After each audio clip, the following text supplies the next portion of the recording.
Kevin Haig. Thank you, Mr. Speaker. One of the ongoing sources of anger and frustration in my community about the management of the Pike River disaster is that it was the police that took the lead in managing the response to the disaster, and along with Peter Whittle from the Pike River Coal Company, had responsibility for communicating with the families and with the public. If it had been the Mines Rescue Service in charge and telling the public that it wasn't safe to go back into the mine, then people would have believed them and wouldn't be angry now about that issue, at least. People understand that Mines Rescue are experts in rescuing people from mines, and they don't expect police to be. People know that Mines Rescue have no conflict of interest, and they trust them.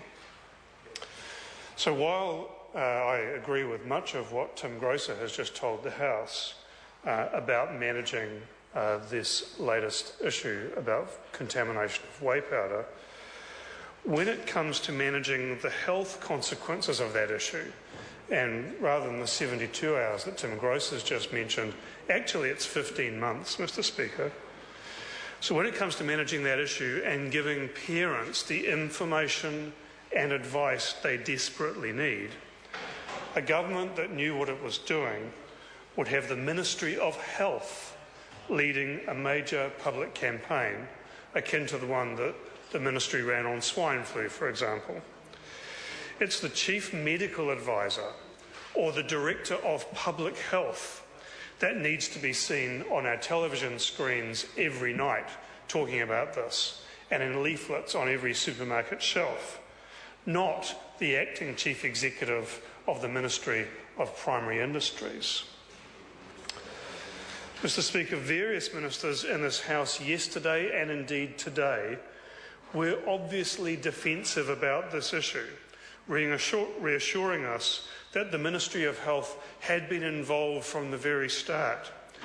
Someone, and I don't recall which minister it was, even mentioned that they remembered the Director General speaking at one of these meetings, as if that were in itself reassuring to us.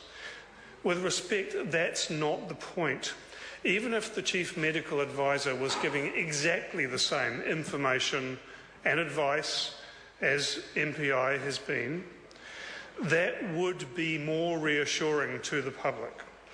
That's because when people need advice about a health issue, they want to hear it from health experts, not primary industry experts.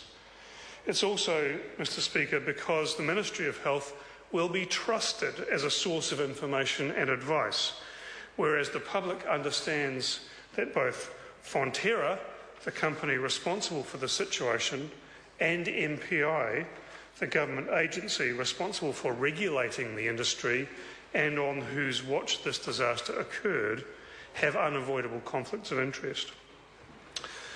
This mistaken response to the health consequences goes to the heart of a wider problem about this government.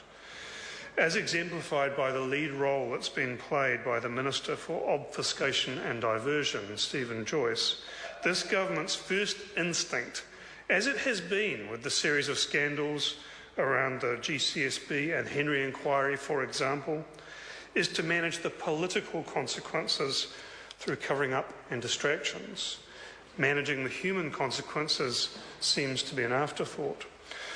So when John Key talks about an inquiry and getting to the bottom of things, I have no faith that that is actually his intent, and cannot help but recall the Department of Labour's failure to even investigate whether its own actions in respect of Pike River met the government's legal obligations.